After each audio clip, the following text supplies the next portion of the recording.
কেউ যদি তোমার জীবন থেকে চলে যেতে চায় তাহলে তাকে আটকে রাখতে চেষ্টা করো না।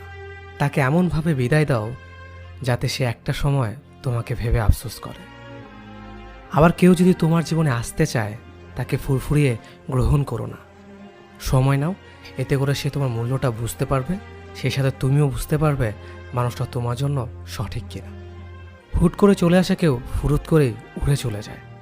যা অল্পতেই পাওয়া যায় তার ওপর মানুষের গুরুত্ব কম। যে হঠাৎ চলে আসে সে না পারবে তোমাকে বুঝতে, না পারবে তুমি তাকে বুঝতে। অর্থাৎ চলে যাওয়ার রাস্তাটাও তখন বের হয়ে আসে। একটা 10 তলার ভবন বানাতে যেমন পরীক্ষা করতে হয়, তেমনি কেউ নিজের হৃদয়ে জায়গা দিতে হলেও মানুষের পরীক্ষা নিতে হয়। এতে করে তুমি যেমন ভবনটা নির্মাণ করতে পারবে কিনা সেটাও বুঝতে পারবে, তেমনি মানুষটাও তোমার জীবনে সঠিক কিনা সেটাও ধরতে পারবে। পাওয়ার হারানোর মাঝে ছোট্ট একটা লজিক আছে।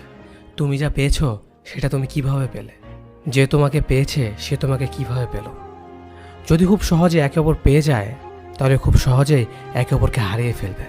এটাই বাস্তব। তুমি যাকে হারিয়েছ তাকে ভেবে কষ্ট পেও না, কষ্ট পেয়ে লাভ নেই। বরং এটা ভেবে নাও তোমাকে হারিয়ে তার কি ক্ষতি হলো। আর সে এমন একজনকে হারিয়েছে, সে তাকে ভালোবাসত। ভালো রাখতে হলে বেশি কিছু ভাবতে হয় না, ছোট্ট দু একটা রুলস মানতে পারলেই হেব্বি ভালো থাকা যায়।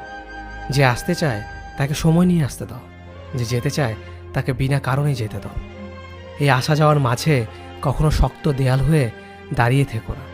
এতে করে তুমি তোমার প্রকৃত জীবনসঙ্গী পাবে, যে শুধু আসবেই কিন্তু কখনো যেতে চাইবে না।